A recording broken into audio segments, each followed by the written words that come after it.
Xalq juda ham ishonuvchan, ayniqsa bolasi bo'lmayotgan oilalar ko'chadagi gaplarga juda ham ko'p ishonasizlar.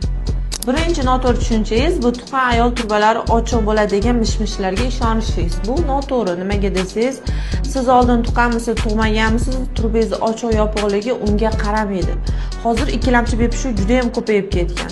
Turbalar xohlagan vaqtda yopilib qolishi mumkin. Bunga sabab sizdagi kuchli yallig'lanishlar, operatsiyalar yoki abortlar, kuchli yallig'lanishlar, ya'ni bakterial infeksiyalar turbalarni o'tkazuvchanligini buzadi va natijada sizda homiladorlik kechikishi mumkin. Bu asosiy sabablardan biri. Ikkinchi noto'g'ri tushunchangiz bu hayzi har doim vaqtida keladigan ayollarda homilador bo'lishi oson bo'ladi degan tushunchaga ishonishingiz. Men o'zim tajribamdan kelib chiqadigan bo'lsam, hayzi vaqtida keladigan ayollarda ham homilador bo'lish muammosi juda ham ko'p. Bunga asosiy sabab ovulyatsiyasi sifatsiz bo'lishi,